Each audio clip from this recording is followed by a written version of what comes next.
Bienvenue sur Saga Ancestrale. Installez-vous confortablement, fermez les yeux et laissez-vous emporter par la légende. Si cette histoire apaise votre esprit, n'hésitez pas à vous abonner et à laisser un like.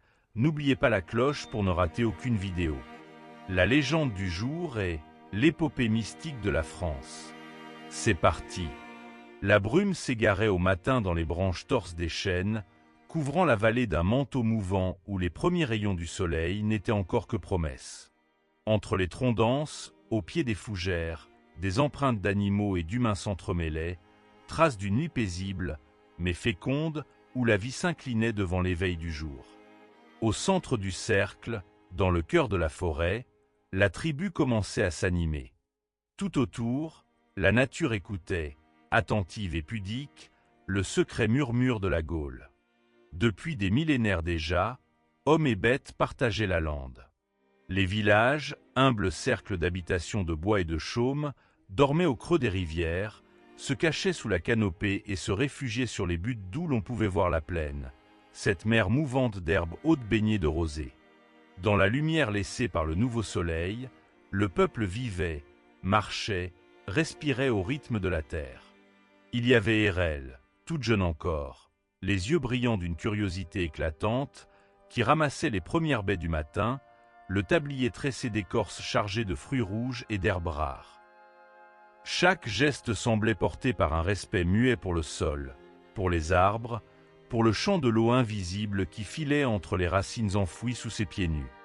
Elle s'éloigna à pas lents, s'arrêtant parfois, frôlant la mousse ou observant un oiseau, liés à l'instant comme seuls savent l'être ceux qui n'ont jamais quitté les bras de leur sien pays. Près du dolmen, là où les pierres veillaient debout depuis quiconque savait se souvenir, Olan, le vieux druide au regard si grave qu'il semblait contenir le temps, traçait de son bâton d'aubépine des signes dans la terre humide. Sa tunique blanche ondulait dans la brise, et le souffle du vent portait autour de lui un parfum d'aiguilles de pin, de lichen et de mystère. Deux enfants, assis à distance respectueuse, écoutaient sa voix se mêler à celle du fleuve et du vent. Les histoires du druide étaient anciennes. « Écoutez, enfants de la terre et du vent, murmurait-il, car chaque arbre, chaque pierre, chaque ruisseau porte un secret. Nos ancêtres ont écouté la forêt, ils lui ont donné leur sang et reçu sa sagesse. Lorsque le soleil s'incline et que la lune s'élève, c'est le chant de nos racines qui parcourt la nuit. » Les enfants écoutaient, fascinés par les paroles qu'ils ne comprenaient pas toujours, mais qui enflammaient leur cœur d'un feu nouveau. Ailleurs, au bord des clairières, quelques hommes et femmes travaillaient de concert, réparant une pirogue longue comme un serpent, taillée dans un tronc d'aulne. Leur force paisible se devinait dans leurs gestes précis, lents et sûrs, transmis de génération en génération. La vie suivait des cycles. À la chasse, on remerciait l'esprit de l'animal tombé. Aux semailles, on confiait la graine à la bienveillance du ciel. Les anciens enseignaient que toute chose avait une âme et que toute âme méritait respect. Les nuits, souvent, la tribu se rassemblait autour du feu. Les étincelles s'élevaient, dansaient et s'évaporaient comme autant de rêves portés jusqu'aux étoiles. On y racontait des légendes, on y exposait ses bonheurs et ses craintes. Les plus braves jeunes hommes et jeunes femmes, la peau marquée de tatouages sacrés, jetaient dans les flammes des poignées d'herbe et de sel, demandant la faveur des esprits pour la saison à venir. Dans la flamme vacillante, sur les visages attentifs, la lumière révélait la force paisible de ces peuples enracinés dans la terre même qui les portait. Il y avait aussi le rituel, ancien, austère et magnifique, qui mariait la rigueur des druides à la passion du peuple. Une fois l'an, à la pleine lune, on coupait le buis sacré au sommet des chênes les plus vieux, ceux dont les racines plongeaient si profondément qu'on disait qu'elles liaient la terre aux enfers, les branches aux dieux du ciel d'azur. Olan, la serpe d'or à la main, montait d'un pas lent et sûr, escorté du silence respectueux de la multitude assemblée. Le guido recueilli, on le partageait entre les familles, en offrandes et en potions, en talismans et en grâces. Le peuple dansait, chantait, riait. Les enfants sautaient par-dessus les flammes, espérant y brûler leur peur et enchanter leur avenir. Mais la Gaule n'était pas un tout uniforme, soudées dans la paix. Les tribus se jaugeaient, commerçaient, se disputaient parfois les mêmes terres fertiles ou les pâturages d'été. On échangeait pirogues, sel, bijoux de bronze, poteries peintes de motifs spiralés, mais aussi paroles dures et menaces voilées. Parfois, dans le fracas des boucliers et l'éclair des lances, le sang se mêlait à la sève des bois. Pourtant, rarement s'oubliait le grand respect de l'autre, la fierté d'appartenir à une lignée, à un clan, à une terre-mère. Au fil des siècles, les villages grandissaient, les alliances se nouaient. Sur les collines fortifiées, les oppidas, on bâtissait des rangées de maisons entourées de palissades, de fossés et de tours de guet, postées comme des sentinelles à l'heure de l'orage. Ici, le bruit de la forge rythmait le jour, les marteaux pétrissaient le fer rouge et les femmes tissaient des étoffes d'un bleu profond, teintes aux plantes des marais. Sur les marchés, on croisait des échanges venus de loin. Perles d'ambre de la mer du Nord, fer des montagnes, vin des Grecs, sel de la côte. Le flux du commerce charriait avec lui les récits du monde au-delà des forêts et des menhirs. Des étrangers, parfois, franchissaient les montagnes, s'asseyaient auprès de la tribu. On riait de leur langue, de leurs objets étranges, mais bientôt le rire cédait la place à la curiosité. On parlait de terres lointaines, d'un grand fleuve appelé le Rhin, de cités où les toits d'argile s'étendaient à perte de vue. La Gaule, pourtant, n'écoutait que d'une oreille distraite les promesses du dehors. La terre était temple, le ciel généreux, et les dieux anciens veillaient. Tout semblait aller de soi depuis toujours. Pourtant, déjà, dans l'air, à la courbe des chemins, dans un ciel bleu traversé de corbeaux, une inquiétude nouvelle s'installait, insidieuse. On avait entendu parler d'hommes venus de l'Est, porteurs du bronze et du fer, puis plus tard, des voyageurs racontaient, à mi-voix près du feu, les exploits furieux de guerriers venus d'au-delà des grands fleuves, de peuples hardis qui repoussaient les frontières. Mais aucune tribu ne redoutait ce qui n'était jusque-là qu'un bruit emporté par le vent. Plus tard, un matin assombri d'un brouillard étrange, un groupe de voyageurs franchit la lisière du Grand Bois, vêtus d'étoffes rares, portant des armes brillantes et une légère inquiétude dans le regard. Ils offraient des objets inconnus, amphores lourdes, monnaies de métal brillant, fioles d'huile parfumée, miroirs cuivrés. Olan accueillit ces nouveaux venus d'une poignée de mains solennelles, derrière sa barbe tressée. Les étrangers se nommaient Romains. Enveloppés de toges réglementaires, leurs épaules portaient l'assurance d'un peuple forgé dans la guerre. Ils parlaient d'une cité immense, Rome, bâtie par des rois et des dieux, et ils vantaient leurs lois, leur discipline, l'ordre de leur route droite comme des serments. Au début, cela ne fut qu'une curiosité. Les Romains repartaient, puis revenaient, toujours un peu plus nombreux et un peu plus assurés. Ils échangeaient, ils notaient, ils dressaient des cartes. Devant le feu, le druide murmurait « Les hommes qui écrivent sur du parchemin veulent mettre la terre en cage. Mais nous, chacun sait où il est chez lui, et les arbres se souviennent pour nous. » Mais la nouvelle se répandit. Rome avançait, bâtissant de grandes voies pavées, dressant des camps, érigeant de hauts murs. Là où les forêts épaisses ne laissaient passer que la lumière, ils ouvraient des clairs, asservissaient la rivière, ordonnaient la nature à leur volonté. Hérelle, devenue femme, avait vu des Romains bâtir à la lisière de la plaine, dresser des étendards où le rouge flamboyait entre les tiges dorées du blé. Elle observait de la lisière du bois, le cœur partagé entre la méfiance et la fascination. Autour d'elle, la tribu sentait la terre trembler. Les anciens délibéraient plus longtemps près des feux nocturnes, les jeunes taillaient des pointes de lance, les forgerons martelaient l'acier avec une peur muette et nouvelle. Il n'y eut pas d'alerte tout de suite, seulement ces murmures qui parcouraient les bois comme un vent mauvais. Un changement, une menace qui, peu à peu, s'insinuait dans la sève du peuple. Alors commencèrent les rites pour défendre la terre. Les druides invoquèrent la lune, offrirent aux sources sacrées des présents colorés, firent couler le miel sur les autels de pierre. Les guerriers, bardés de chaînes en bronze, tenaient conseil, la hache au poing, le front grave. Les femmes recueillaient les herbes magiques, soignait les enfants, veillait sur les grands feux pour que jamais la lumière ne s'éteigne. Dans le silence épais de la nuit, chacun rêvait encore d'un lendemain pareil à la veille, d'une vie simple et profonde, à l'abri du tumulte venu du sud. Mais la Gaule, jusque dans ses provinces les plus lointaines, ne pouvait ignorer la rumeur de l'orage. D'abord, on entendit parler d'un chef nommé Brennus qui avait mené ses hommes jusqu'aux portes mêmes de Rome. On le disait plus grand que l'ours, plus rusé que la belette, et les enfants récitaient ses exploits comme des chansons. Mais Rome, blessée, n'eut de cesse de riposter. La nuit s'étendait comme un manteau sombre sur les forêts profondes de la Gaule, enveloppant la terre entre ombre et lueurs vacillantes. À la lisière des villages, les feux des campements palpitaient dans le vent d'automne.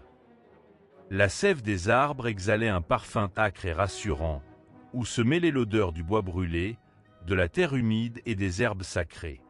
Dans cette obscurité traversée parfois par les silhouettes fantomatiques des druides, circulait une rumeur, vieille autant que le souffle du vent. La Gaule, unie pour la première fois peut-être, allait affronter son destin. Vercingétorix n'était pas né leader. Il était venu au monde fils d'un chef arverne, élevé parmi les murmures de la forêt et les chansons guerrières, écoutant, encore enfant, les vieilles femmes parler d'un temps ancien où la terre, féconde, portait l'espérance comme le blé d'été. Sa voix, déjà posée et grave, avait su convaincre d'abord les siens, puis, de proche en proche, tous ceux qui voulaient croire à la toute-puissance d'une Gaule debout, farouche et insoumise. Mais le sang des siens chantait aussi la méfiance ancestrale, la peur du voisin, le souvenir d'innombrables trahisons. La Gaule, puzzle éclaté de cités jalouses, n'était jamais aussi divisée que lorsqu'il s'agissait d'unir. Pourtant, devant les lueurs rouges des bivouacs, les guerriers de divers peuples se faisaient face. Leur peau portait les marques runiques des druides, leurs boucliers arboraient le sanglier, le cerf, la foudre, symbole de leur clan. La tension crépitait dans l'obscurité. Un soir, alors que la brume montait des vallées, Vercingétorix convoqua le cercle sacré. Autour du feu, on reconnut les chefs éduans, les farouches carnutes, des sénons aggravés par les pertes, et quelques intarissables bituriges, lucides et orgueilleux. Les druides, silhouettes efflanquées, leur imposèrent silence. Lysio, le doyen, leva son bâton orné de fils d'or et de guifletterie, puis dans le froid perça le silence de sa voix rauque. La terre, notre mère, crie vengeance. Les corbeaux, noirs messagers, mangent nos morts à même la plaine. Si nous ne sommes qu'une multitude, César nous brisera comme un brin d'herbe sous sa sandale. Unissez-vous, pas par peur, ni pour l'honneur, mais pour la vie même de la Gaule. Le feu s'ancra dans les yeux de Vercingétorix. Il contempla les visages marqués de fatigue, d'espoir meurtri et de colère muette. Ces mots, lorsqu'ils vinrent, étaient rocailleux, pleins du vent des plateaux. J'ai vu les armées de Rome emporter les récoltes et les femmes, j'ai vu nos villages fumer comme du bois mort. Les dieux ont semé la discorde entre nous, c'est à nous d'en faire la force. Je ne serai pas le roi, je serai votre bouclier. Mais donnez-moi vos serments, que mes bras soient les vôtres, que mes souffrances soient partagées. Il n'eut pas besoin d'ajouter d'autres paroles. Un frémissement parcourut la ronde, né d'une fierté mais aussi d'une terreur commune. Souvent, dans les heures suivantes, on se rappela ce moment, au cœur d'un monde tremblant, où la Gaule tenta de devenir une. Les astres transpiraient à travers les nuages, moites de pluie, lorsqu'on entendit la rumeur des légions approcher. César, cet homme à la parole d'argent et au sabre de fer, menait ses cohortes comme un fleuve irrésistible. On disait qu'il dormait peu, qu'il connaissait le nom de chaque légionnaire, que sa pensée était de marbre là où le cœur vacillait. Il admirait le courage, vénérait la victoire et haïssait l'humiliation. La Gaule tout entière, pour lui, n'était que la promesse d'un triomphe à Rome, une histoire à raconter sous les lauriers du Capitole. La guerre éclata, d'abord par fragments.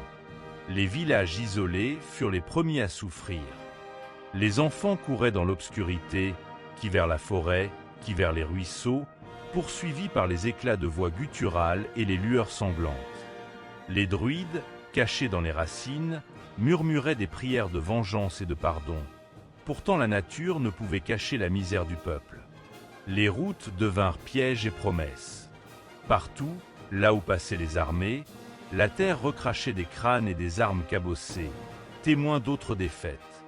À Gergovie, la ville haute sur sa montagne, le peuple gaulois tenta ce qu'il avait redouté, résister sans se diviser.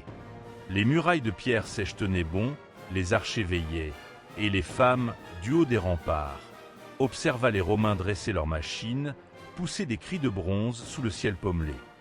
Dans l'aube grise, Vercingétorix chevauchait. Les traits de son visage, burinés par le soleil, portaient toute l'incertitude du chef pris entre foi et déclin.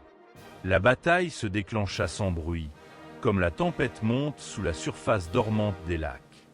La plaine se couvrit de la poussière des sandales et du hennissement bref des chevaux. Flèches, javelots, puis hurlements, puis la mêlée. La Gaule tissa la légende de ses héros et la mémoire de ses morts.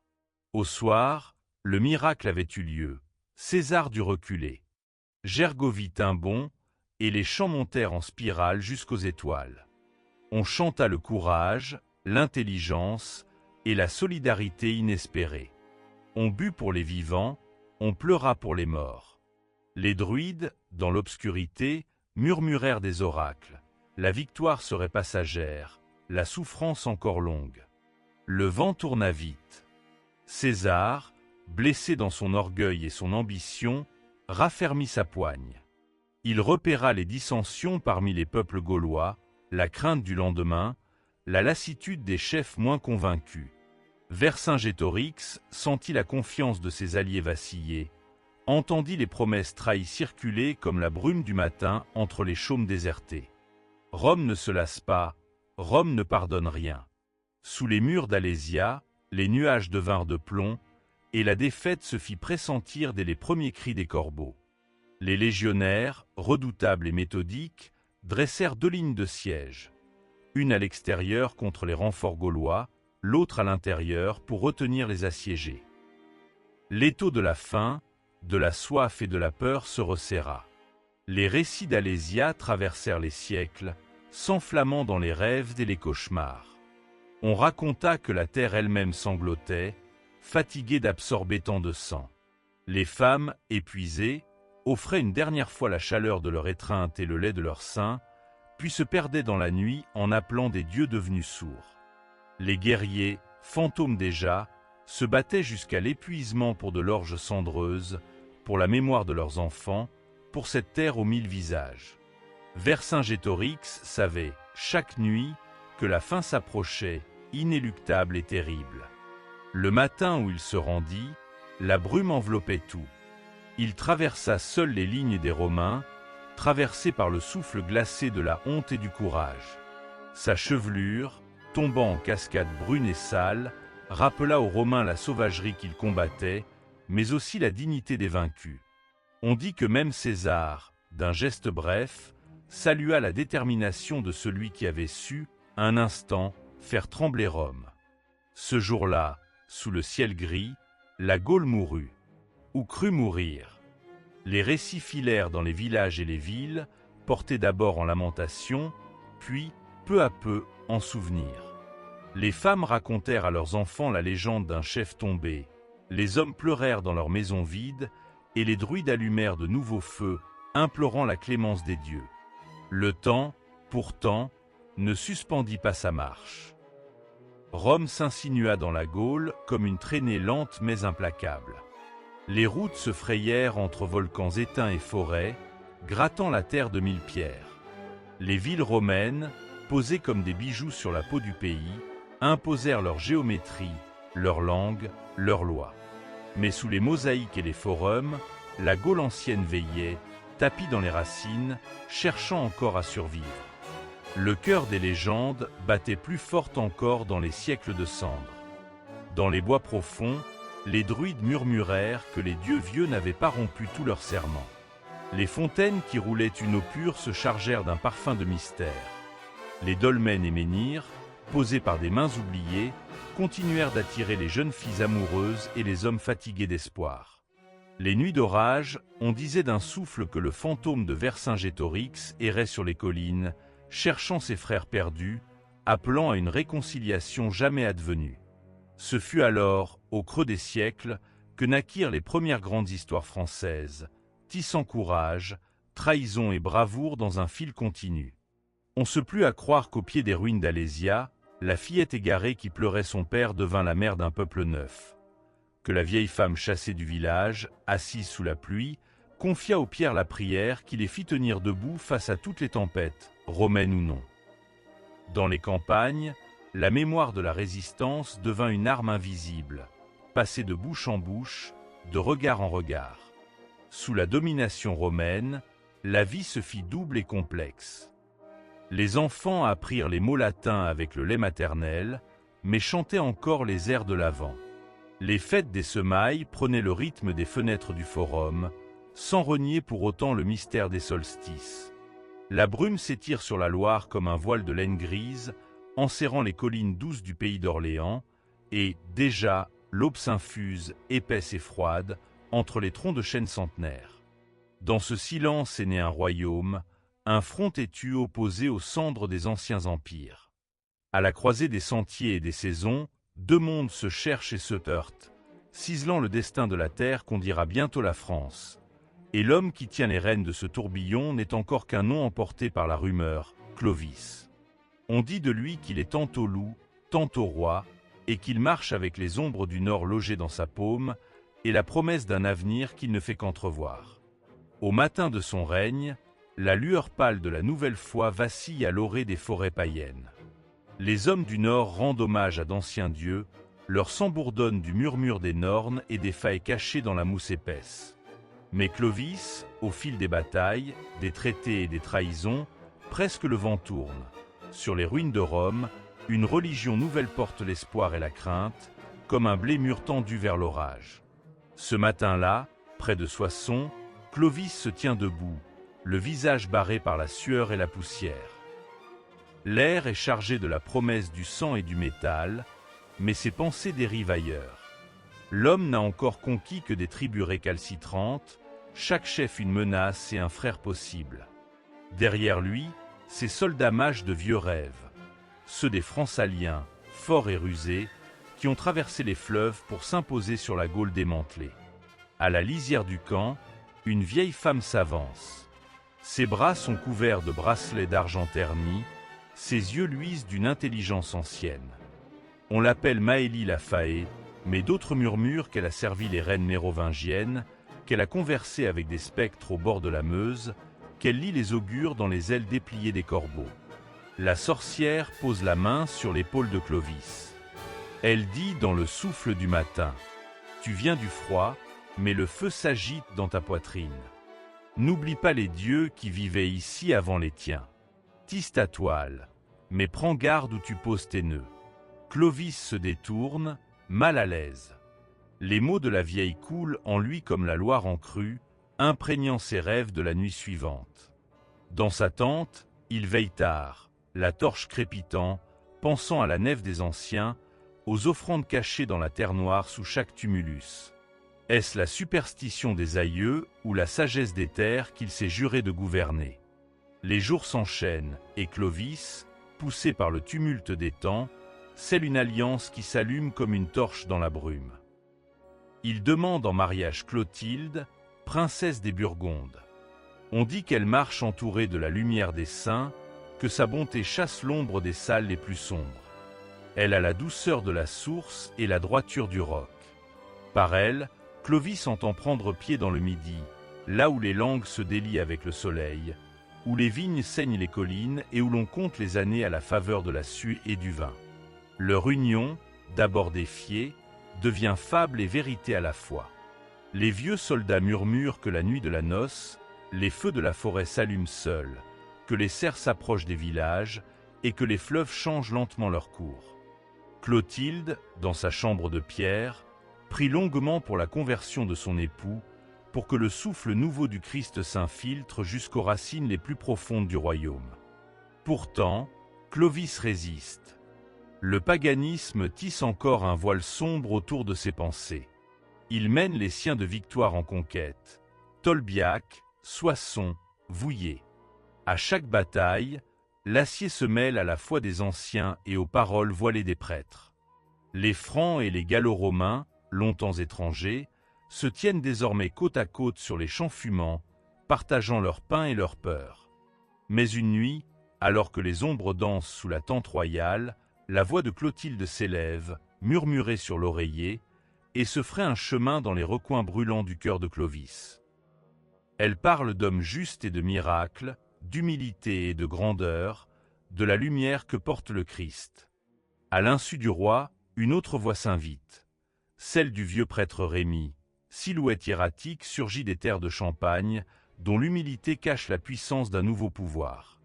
On compte qu'une nuit, un ange, ou peut-être Maëlie métamorphosée, est venu pencher sur la berceuse du roi, laissant derrière elle la douceur des songes paisibles et la promesse d'une ère nouvelle.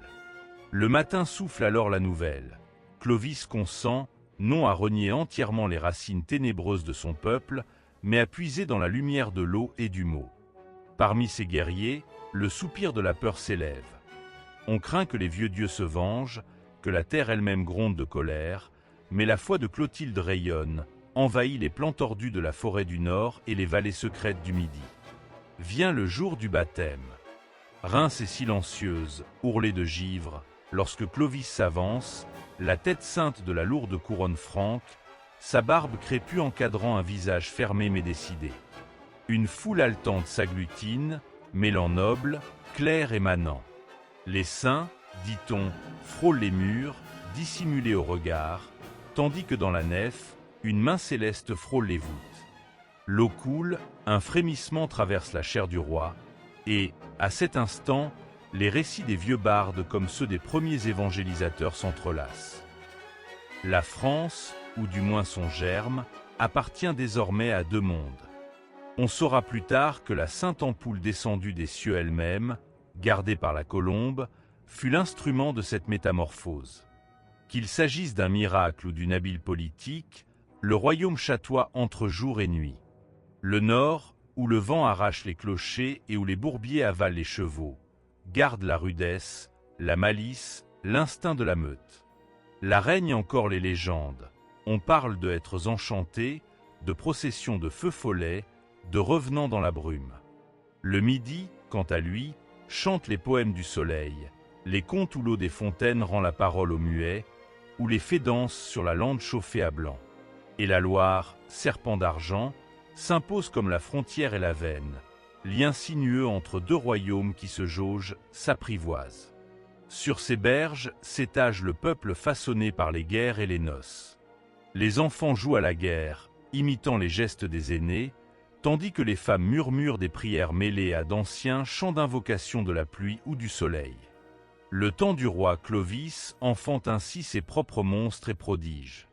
Les forêts profondes, à l'ouest et au nord, bruissent la nuit de sabbats secrets, de druidesses ensevelies dans le rêve des hommes.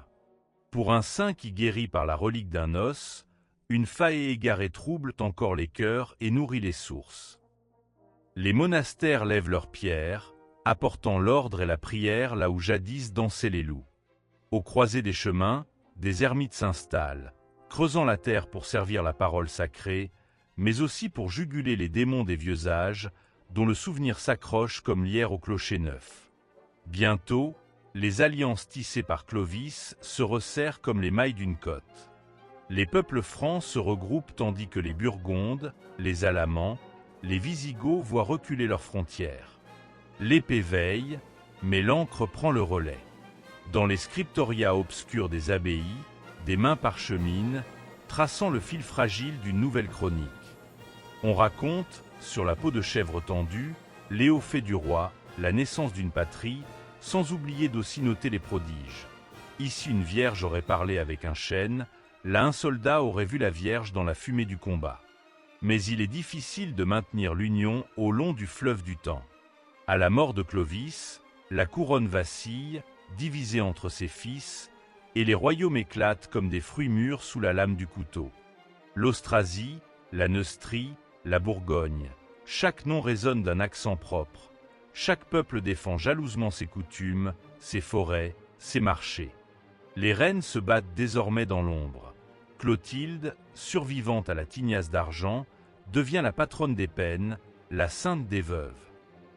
Frédégonde et Bruno, figures de ruse et de fureur, se livrent une guerre d'ombre, tirant les fils des princes, tordant l'histoire à leur volonté.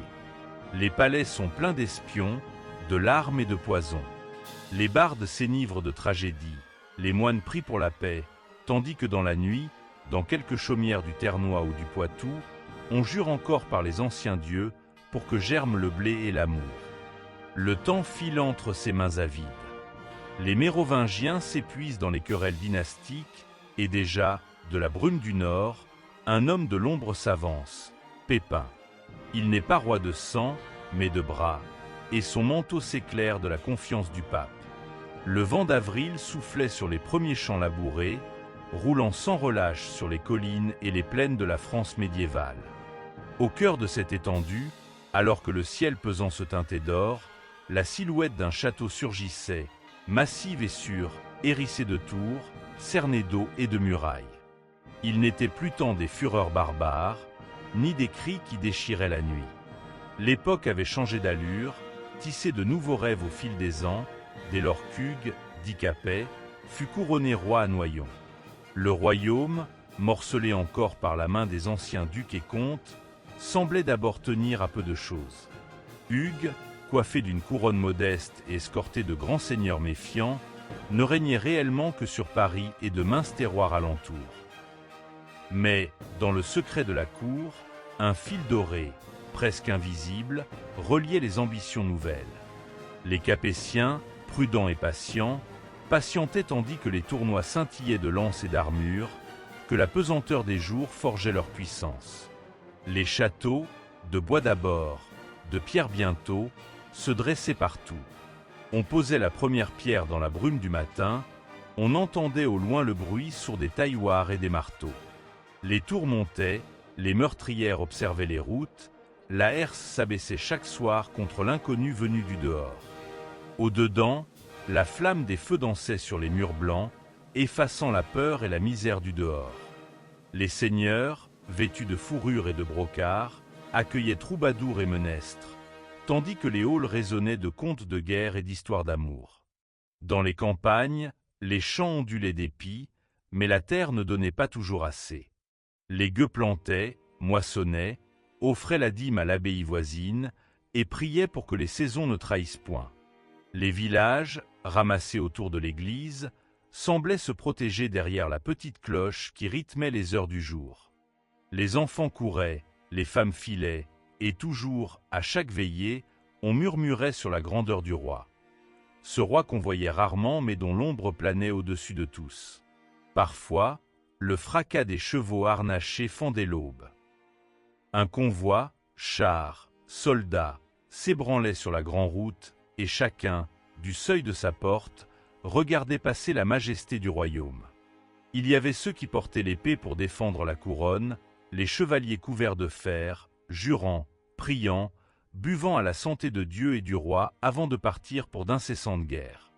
À leur côté, dans la lumière froide, trottaient des écuyers timidement fiers, et, çà et là, le regard aigu d'un scribe qui consignait, dans la marge brune de son manuscrit, la suite d'une histoire ancienne. Les Capétiens, habiles à marier leurs fils et filles, faisaient croître leur forteresse d'alliance.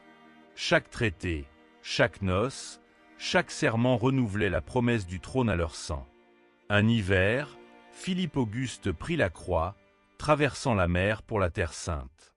Le royaume trembla, car nombreux étaient ceux qui ne croyaient pas revenir le roi.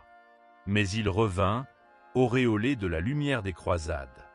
Les artisans battaient monnaie à son effigie, Paris grandissait autour de Notre-Dame, la langue française se parait de poésie, et peu à peu, les rivières de France portaient loin les nouveautés venues de l'Orient. Les armoiries des grands lignages éclataient en couleurs sur les bannières. Les seigneurs se réunissaient, hissaient leurs oriflammes, parfois contre le roi lui-même, parfois à ses côtés, car le pays n'était pas encore une, mais plusieurs terres cousues ensemble sur le même ciel. Sous Philippe le Bel, La couronne pesait d'un éclat dur. Il aimait la justice, parfois impitoyable, aimait l'ordre des Templiers mais voulut leur perte, prétendant que l'or devait revenir au trésor du roi. On n'oublia pas les accusations, les bûchers allumés, le feu qui lécha la pierre du temple, et les ombres de l'infortune tournant une dernière danse autour du trône.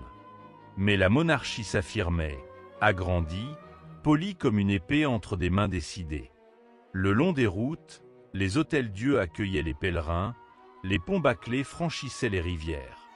On entendait le cor du chasseur dans les forêts profondes, où la brume montait entre les troncs centenaires. Parfois, des messagers galopaient, porteurs de mauvaises nouvelles. Le roi mourait jeune, frappé par le sort.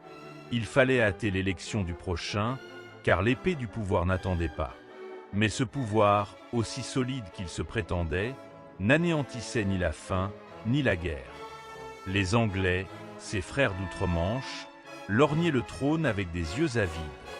Les querelles s'envenimaient, les fiefs disputés faisaient rouler leurs murailles dans la boue sanglante des batailles. Dans chaque village, au fil des ans, l'on chantait les exploits des chevaliers qui seraient peut-être morts trop jeunes, l'on pleurait les hommes revenus la tête basse, les épées brisées, et l'on priait pour la paix qui refusait de se donner. Les femmes veillaient, le regard tourné vers la route, espérant distinguer, dans la clarté du soir, quelques silhouettes familières, un fils, un mari, un frère, sauvés de la tourmente. La cour du roi, elle, bruissait d'intrigues. Des dames élégantes, couvertes de soie, échangeaient des sourires énigmatiques sous la lumière vacillante des cierges. On y parlait latin, français ou occitan, on évoquait l'avènement prochain d'un nouveau monarque, on débattait de la vraie foi, on guettait chaque décision.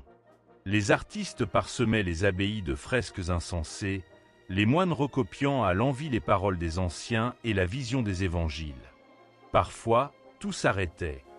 Le royaume retenait son souffle lorsqu'un évêque, ou le roi lui-même, tombait. Alors rebondissaient les messes, les funérailles solennelles, les promesses faites sur la Bible, l'espoir que Dieu bénissait encore la lignée qui menait la France. Au fil des hues, des chants et des chocs, naissaient les légendes. Des forêts, on murmurait la présence des fées ou des saints. Les clochers s'élançaient hardiment. À la lisière d'un bois ou sur la grand-place, le soir, les vieillards, assis près des âtres, racontaient aux plus jeunes des bribes d'épopées. Le roi avait tenu bon, avait sauvé sa couronne, ou bien l'avait presque perdue. Les dieux portaient d'autres noms, mais c'était toujours l'âme de la France que l'on cherchait à sauver. Puis vinrent les premiers présages funestes. Les récoltes refusaient parfois de mûrir, la pluie battait le sol sans relâche, la maladie rampait sous la porte. Le pays inspirait à peine, serrant contre sa poitrine le souvenir des jours meilleurs. Dans une vallée de la Meuse, un matin de printemps, une fillette naissait, du sang paysan, portant déjà dans ses yeux la lumière d'une étoile. On ne savait pas, alors, que dans le fracas des désastres, une voix montrait de ses chants, fragile et hardi, pour changer la face du royaume. Mais pour l'heure, on célébrait les rois, leurs lignées multipliées, leur autorité martelée comme un écho à travers forêts et cités. Le temps filait, implacable, cousant patiemment avec ses longues aiguilles l'épopée de cette maison capétienne. Le roi mourait, mais le fils ou le petit-fils lui succédait comme si la terre elle-même ouvrait un chemin sous leurs pas. Persévérance lente, accumulation, chaque victoire grappillée sur un vassal rebelle, chaque château arraché à la rudesse d'un rival, chaque paix moissonnée entre deux tempêtes. Peu à peu, la France prenait corps, pleine d'un souffle nouveau, rassemblée comme une épée forgée d'anciennes lames, polie, recousue, mais redoutable. Une paix relative endormait temporairement le royaume. La noblesse se plaisait aux jeux raffinés des cours, à la douceur nouvelle des vergers. Les livres s'ouvraient, les sciences balbutiaient, les bâtisseurs lançaient vers le ciel les arcs brisés et les rosaces immenses des cathédrales. Les marchés s'animaient sous les halles, la laine de Flandre, les vins d'Aquitaine, les pots du Nord, les épices rares d'Italie ou plus lointaines encore. Mais l'horizon se teignait de menaçantes ombres. À la cour d'Angleterre, on guettait l'héritage de France. La mort du dernier Capétien direct, qui ne laissa derrière lui que promesses incertaines et querelles, fit jaillir l'angoisse des ruelles et des palais. Le peuple attendait, silencieux, que la couronne ne devienne pas le jouet de l'étranger. La guerre, selon des astres, pointait l'arc de ses jours funèbres. Sur le pays dévalaient bientôt les armées, cendres rouges et pluie d'acier, la terre piétinée par les lourdes bottes, les villages brûlés, la faim partout, la peste surgissant dans le sillage des chevauchés. Les souvenirs des débuts paisibles du Capet paraissaient loin déjà, enfouis sous des strates de violence, d'espoir et de deuil. Cependant, au plus noir des ténèbres, alors que la couronne semblait perdue, que l'épée ployait sous l'assaut, la rumeur d'un prodige cheminait dans la brume matinale. Au cœur des terres blessées, au détour d'une rivière, des femmes, voilées de deuil, relevaient la tête au passage d'une silhouette insolite. Jeanne, venue des champs, portant l'accent rude de la Lorraine, parlait de visions, d'archanges et de promesses. Dans sa voix battait le sang de toute une nation, sa volonté pure fouettant l'air comme l'épée d'une justice nouvelle. Un vent parfumé de fin d'hiver soufflait en traversant la Loire et aggravait la fatigue de l'aube, quand Jeanne, drapée dans sa houppelande trop vaste, posa pour la première fois la main sur la balustrade du pont de Chinon. D'un pas mesuré, austère et résolu, elle franchit le seuil du destin, le cœur vibrant de crainte trouble et d'un feu bruyant, brasier invisible qu'il avait jeté hors de la douceur de Don Rémy. Depuis des mois, la voix des saints flottait dans sa poitrine comme la caresse lancinante d'une cloche. Sainte Catherine, Sainte Marguerite, et même l'archange Michel dirigeaient ses pas dans les ruelles silencieuses, dans les forêts sombres, dans les songes où grandissaient des bannières plus légères que l'air. Les prairies de Don Rémy lui avaient offert leur silence pour s'y perdre, mais la voix du ciel l'appelait ailleurs. Son enfance, d'abord rythmée par la liturgie familière, s'était resserrée autour d'un mot immense, France. La cour de Bourges était encore hésitante et froissée dans sa dignité, mais le dauphin la reçut, sceptique. Pourtant, Jeanne ne plia pas. Elle parla de la misère du peuple, du tronc brisé de la France, de l'appel qui lui brûlait l'âme. Le doute fut, chez chacun, le premier réflexe, mais dans les yeux cerclés de fatigue du prince, on sentait poindre la chaleur d'une foi ancienne. Bientôt, la rumeur de la jeune fille en armure, venue des marches de l'Est, enflamma le camp. On la jugea, la questionna, la confessa. Chaque mot était une pierre posée pour veiller à l'édifice improbable qui, déjà, commençait à prendre racine. Une jeune bergère allait-elle sauver la France mourante? Lorsque Jeanne reçut pour la première fois l'armure et l'épée, la lumière du printemps dorait les hauts plateaux au-delà de la Vienne. Les forges cliquetaient, des chevaux piaffaient dans les courboueuses, l'espoir courait, nu, de temps en temps. Elle essayait son haubert d'une manière tâtonnante, comme si elle s'habillait d'un songe trop grand pour ses épaules. L'acier était froid, mais la conviction, elle, brûlait comme une braise. La bannière blanche, semée de lis, battait le vent avec la vigueur d'un nouvel avenir. Jeanne y vit l'image de son pays, meurtri, mais debout. Sa voix, claire, presque enfantine, tonna au-dessus des cris, lardant de lumière l'échine inquiète des soldats. À Orléans, quand la ville criblée s'endormait sous les orages d'acier, la silhouette de Jeanne se dressait sur le rempart, un flambeau à la main, silhouette blanche au milieu de l'ombre, promesse indiscutable. Les combats avaient la violence des songes mauvais. Autour d'elle, la France oscillait entre l'espoir et le désespoir, entre le fracas du fer et la douceur du recueillement. À travers les villages brûlés, les enfants terrés sous les tables, les familles dispersées, l'appel de Jeanne donnait du cœur à la résistance. Elle galvanisait la troupe avec l'élan d'une hymne entière, jaillie du front des villes assiégées. On la suivait comme on suit la lumière dans un tunnel. Les soldats s'étonnaient de sa persévérance, puis s'en nourrissaient. Les prières troquaient le trouble pour la certitude. Il faut croire, pensait-il, car elle croyait tellement fort que son espérance infusait le courage comme un parfum. Bientôt, des portes se fracturèrent. Orléans, que l'on croyait perdu, hissa au matin une banderole neuve, limpide dans la brume, vierge de toute reddition. La nouvelle, portée par les crieurs, fit jaillir l'espoir dans les chaumières, faisait reculer la peur, la transformait en rumeur d'avenir. Dans chaque veillée, dans chaque marché, on murmurait la providence incarnée par la pucelle. La route vers Reims fut portée par l'intangible ferveur de la foi. Dans les champs traversés, les paysans s'arrêtaient, coiffant leur front du respect dû au miracle. Les cloches des églises, les bourdonnements des villes, tout semblait rythmé par les pas de Jeanne et de ses soldatesques inattendues. À Reims, le dauphin devint Charles VII, roi enfin consacré, et tous virent dans l'huile sainte la promesse d'un temps qui ne serait plus à l'ombre de la soumission étrangère. Mais la guerre n'est pas un conte. Derrière la blancheur d'une bannière palpite la morsure de la chair, la perte, l'incertitude. Jeanne s'épuisait dans les nuits inlassables. Ses voix, qui jadis l'avaient réconfortée, devinrent une étuve où sa pensée vacilla. Les doutes, les trahisons et la lente désunion des princes, corrompus par l'inquiétude des lendemains, tissaient un filet serré autour d'elle. Orléans et Reims étaient sauvés, mais la guerre s'enfonçait dans d'autres ronces. Au hasard des conseils où la défiance couvait, elle réchauffait son courage à la braise de ses convictions. Quand elle priait sous la flèche d'une église dévastée, le visage baigné par la lueur des cierges, une paix étrange circulait autour d'elle. Certains la croyaient sorcière, d'autres prophétesse. Beaucoup, simplement, la voyaient comme le souffle d'un renouveau nécessaire.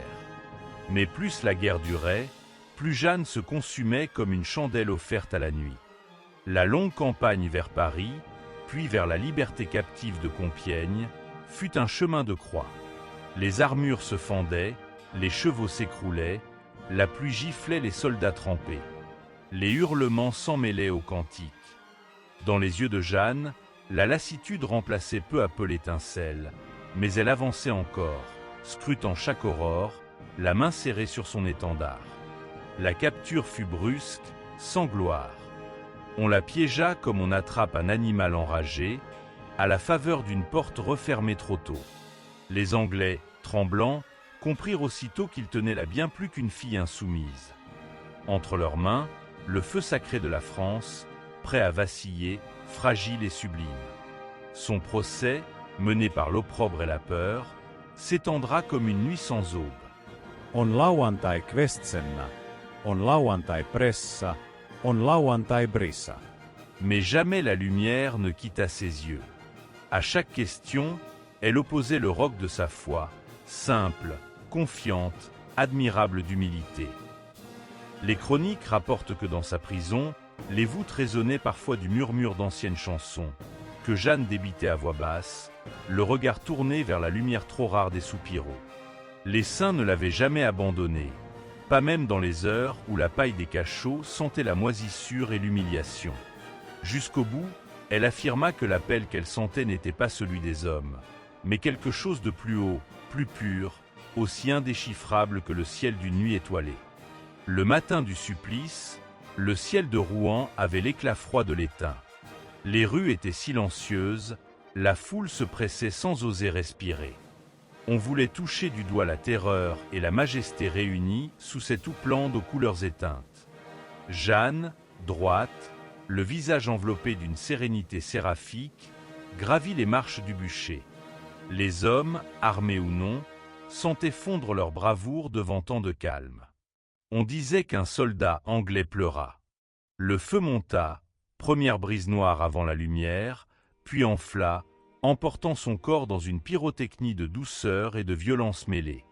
Mais lorsque la fumée se dissipa, chacun porta la main à son cœur, car un mot flottait plus haut que les cendres, espérance. La mort de Jeanne n'éteignit pas la flamme. Une chaleur nouvelle épousa les ornières de la terre de France, se glissa dans les prières du soir, fit frissonner les vieux murs des églises. Sa légende immense, naquit de cette nuit même, donna du courage à ceux qui, jusque-là, n'osaient plus y croire. Alors, partout, on releva la tête.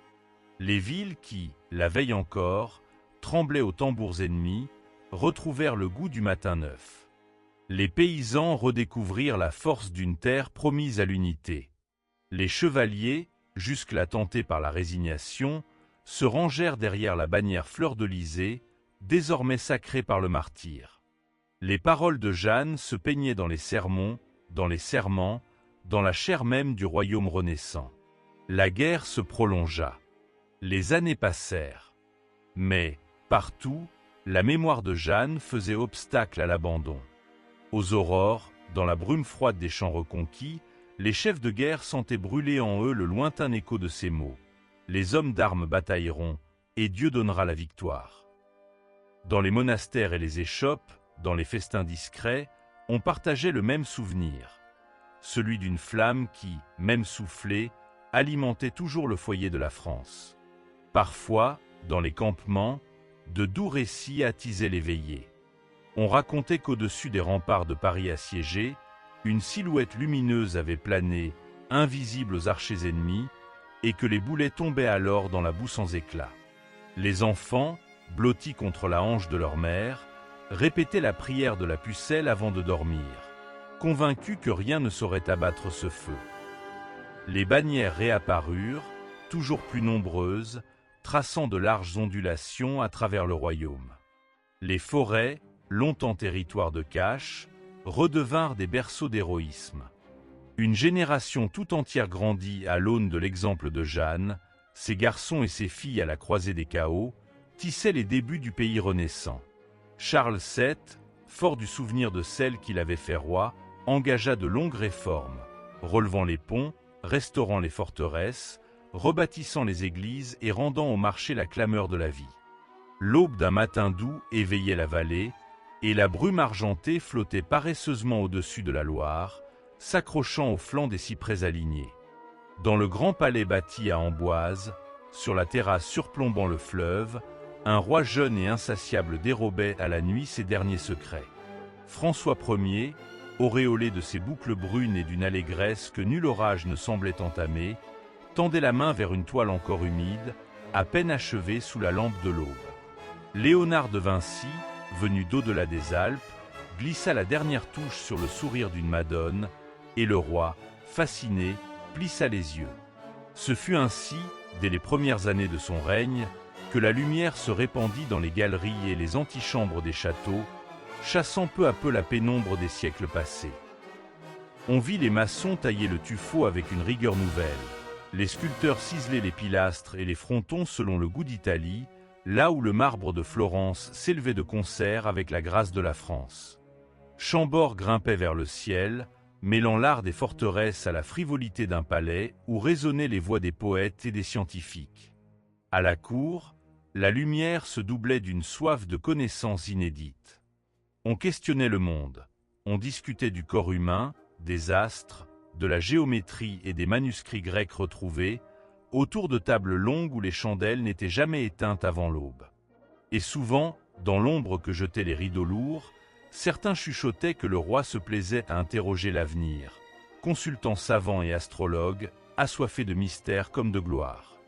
Un soir, dans une salle tapissée d'or et de velours brodé, François Ier partageait avec Léonard un fruit confit, tandis qu'au dehors la Loire s'amusait à refléter la lune. Léonard sourit et, sortant de sa manche un petit cahier relié de cuir souple, montra au roi un dessin d'hélices et de machines volantes. Les courtisans, incrédules devant tant d'audace, reculaient devant la pensée d'un homme s'élevant dans les airs comme Icare. Pourtant, le monarque applaudit et, dans sa clémence, offrit à Léonard le logis et les matériaux pour poursuivre ses rêves. L'âge de la Renaissance, en France, était fait de tels élans.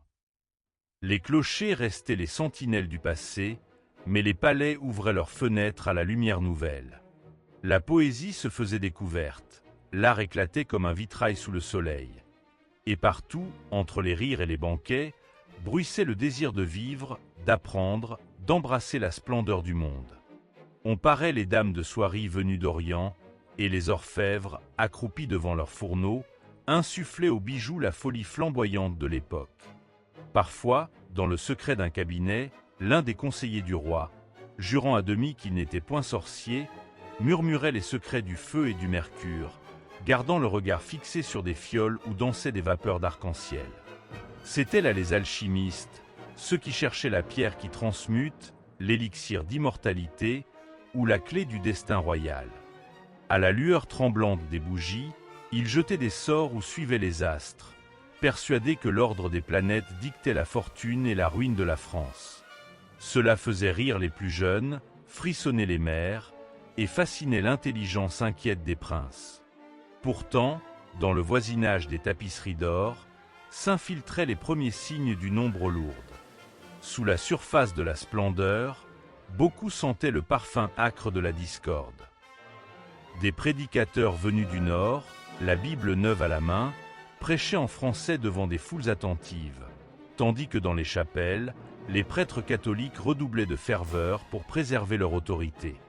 Progressivement, la ferveur religieuse enflammait la société tout entière. Les années passaient, le roi commandait, la cour brillait, mais au-delà du parc royal, des villages entiers bruissaient de rumeurs.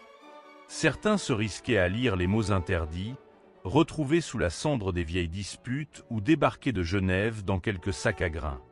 Un notaire de province cachait un exemplaire de la traduction française des évangiles sous une dalle creuse, et, le soir tombé, la chaleur d'une cheminée réunissait autour de lui marchands et paysans courageux. On échangeait des prières secrètes, parfois des pamphlets écrits à la hâte, toujours la promesse d'un Dieu plus proche, plus tendre. Les enfants retenaient leur souffle et écoutaient, dans ces réunions clandestines, des histoires de martyrs et de révoltés même pas citées aux prêches du dimanche. Dans les niches profondes des cathédrales, on allumait les cierges, mais il y avait dans l'air ce pressentiment que les ombres ne partiraient pas aisément. Les disputes éclataient, les voisins s'accusaient de blasphème ou d'hérésie, et plus d'une fois, dans les villes, les enfants rapportaient à leur mère avoir entendu parler de bûchers dressés ici ou là. Les murs des châteaux, aussi purs qu'ils semblaient, pâlissaient à la lueur de ces peurs nouvelles. Un soir d'automne, alors que la cour se retirait vers Fontainebleau, la pluie éclaboussait les fenêtres et noyait de gris les allées du jardin. Dans la bibliothèque, un vieillard à la cape saupoudrée de poudre d'herbe parcourait d'un doigt tremblant les pages d'un grimoire.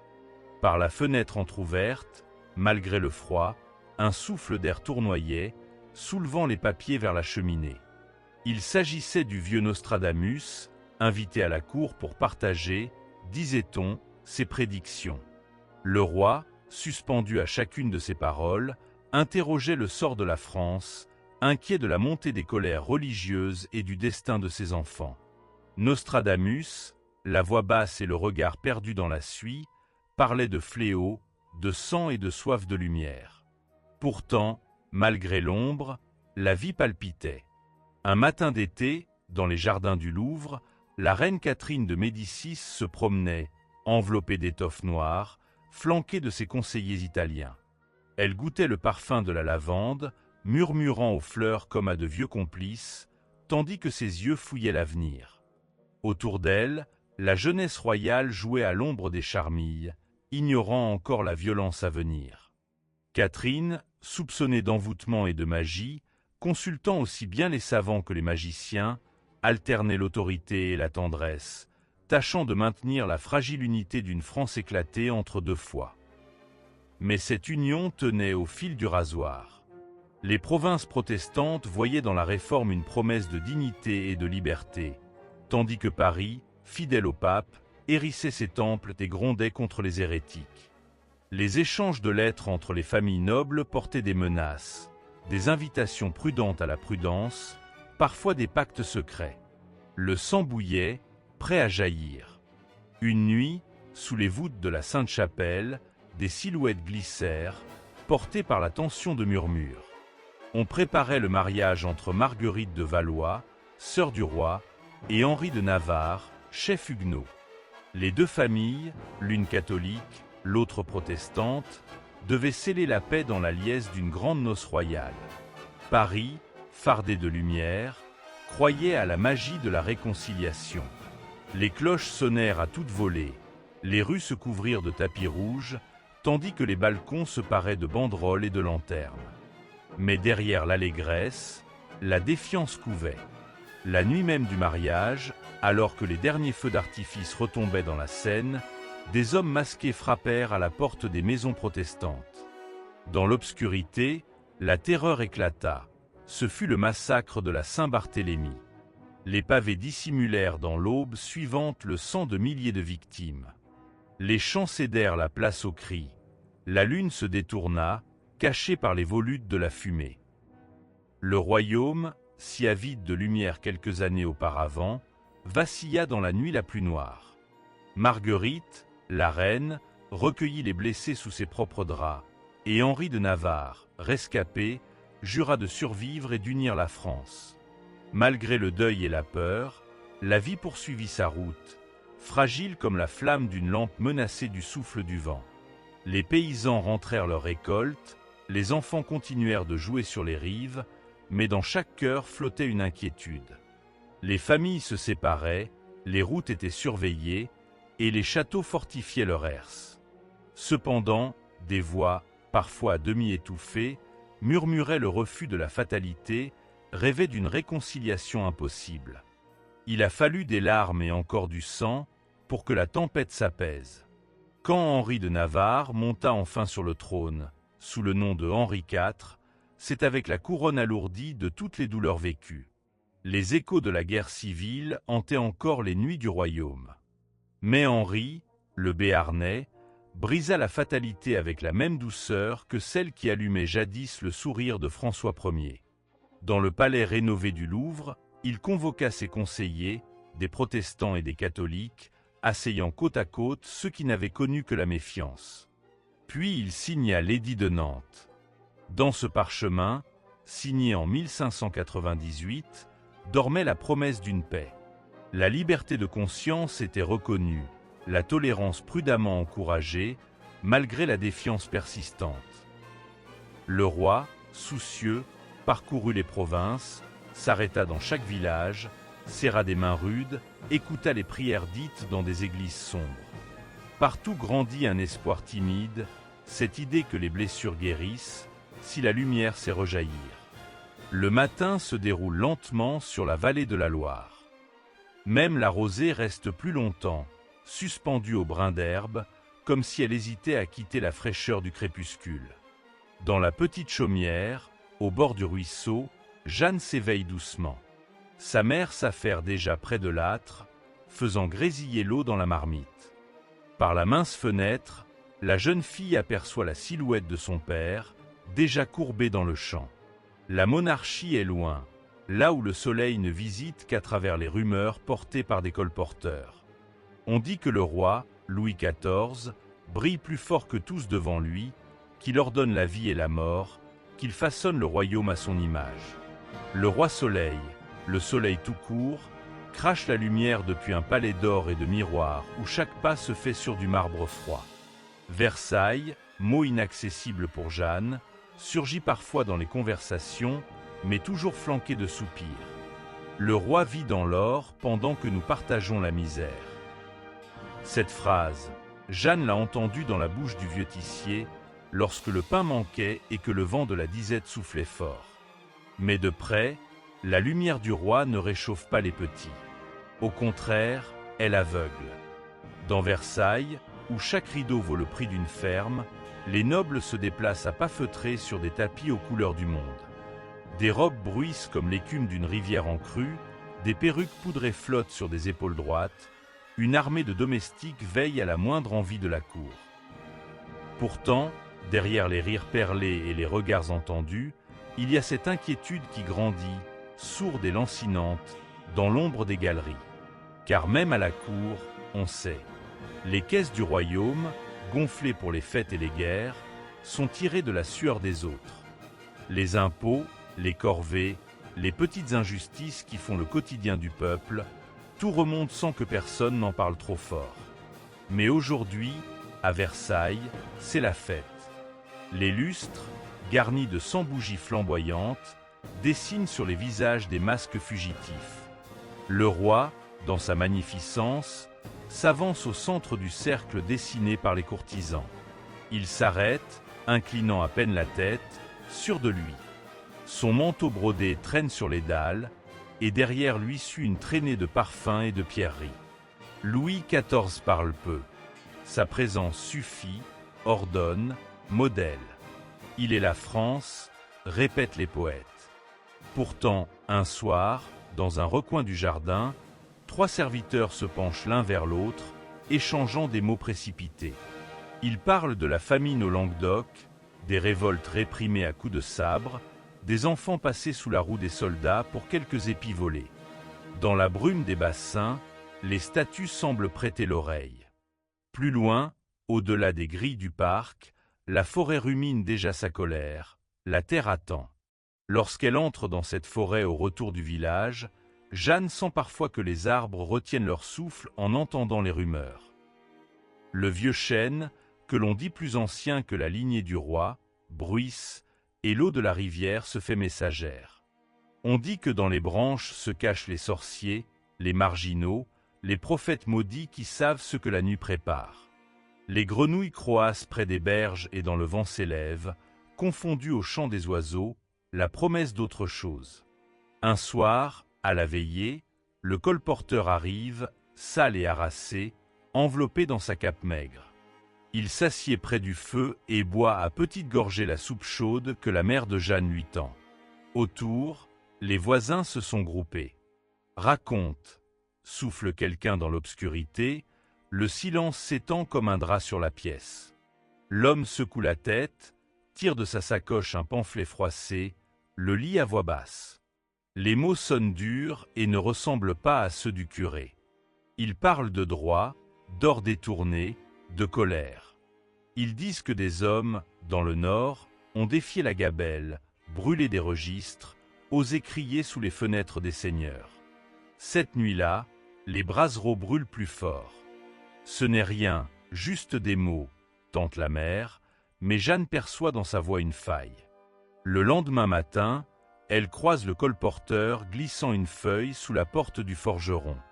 La loi n'est pas juste, parfois. Ce sont les mots qu'il lui confie avant de disparaître dans la poussière. Dans le royaume de Louis, l'absolu pèse comme le plomb. Roi par la volonté divine, il décide, façonne, détruit ou élève. Louer Dieu, c'est aussi louer le roi. Les prêtres le répètent dans chaque homélie, les enfants l'apprennent par cœur. À Versailles, la chapelle resplendit, orgueilleuse dans sa blancheur, et le roi assiste, immobile, à la messe quotidienne.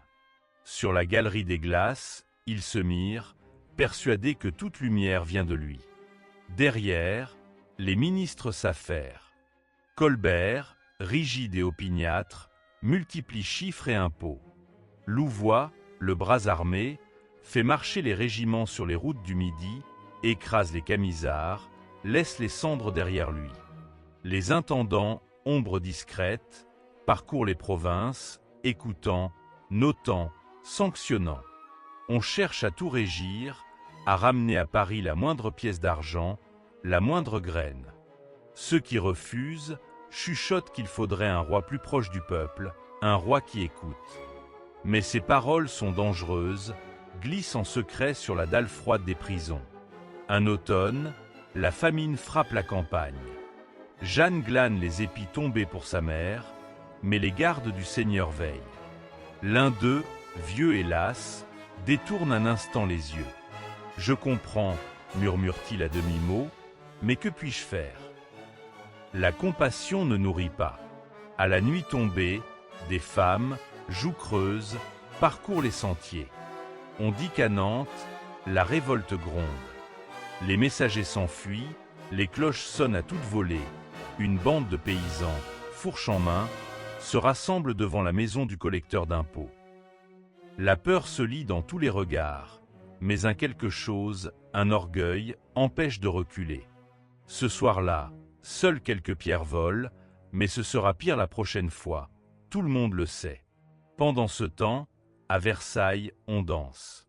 Les violons s'agitent sous les doigts des maîtres, les robes tournoient, les masques glissent, dévoilant des rictus nerveux.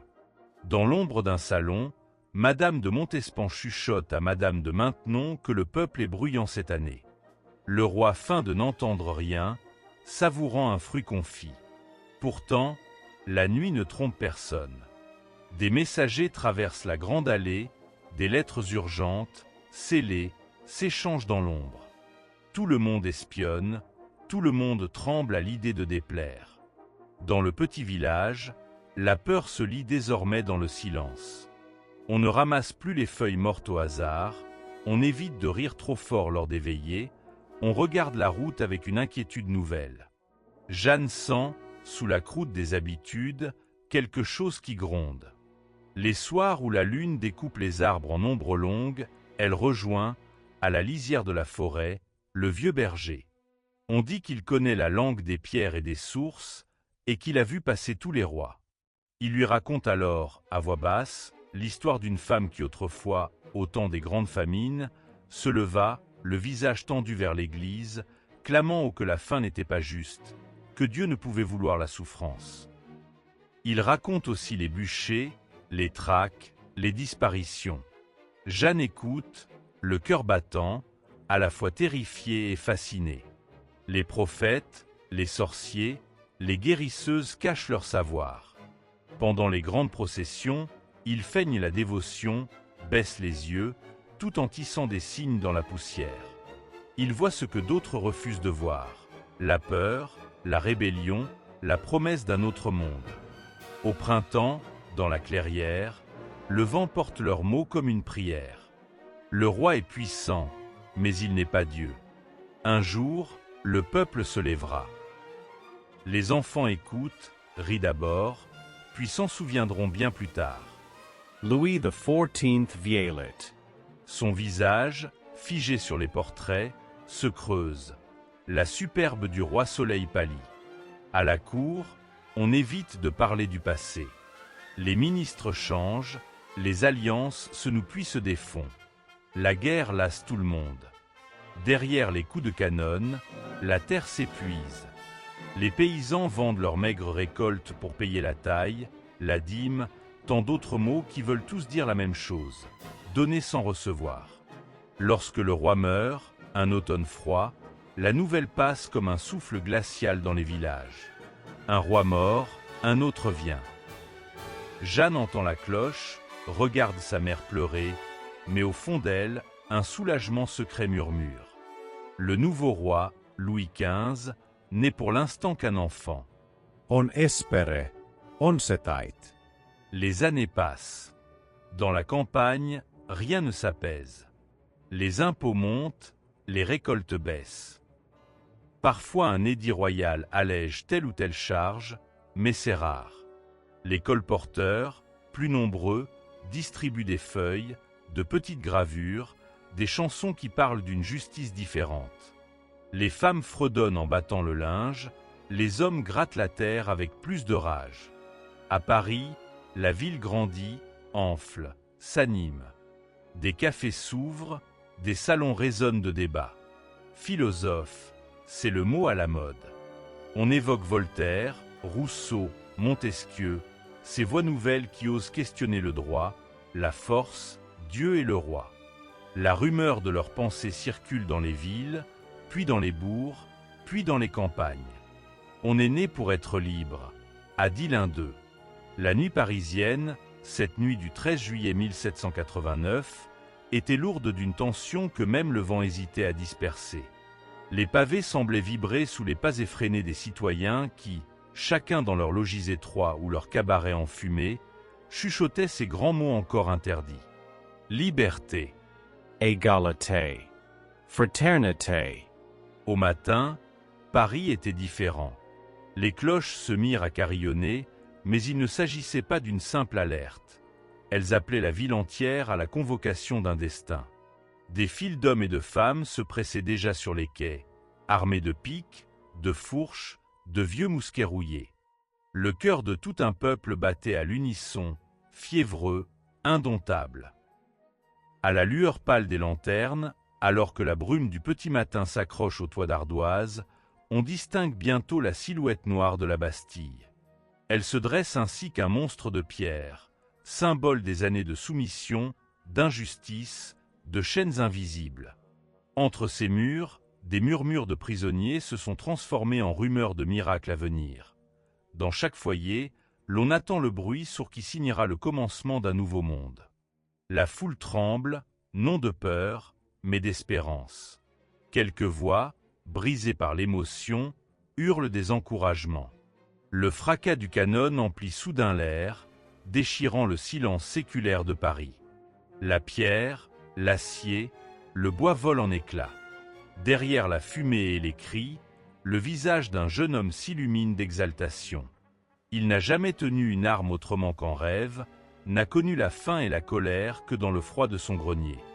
Mais en cet instant, ce jeune homme incarne la volonté collective, cet élan irrépressible qui pousse le peuple à renverser l'impensable.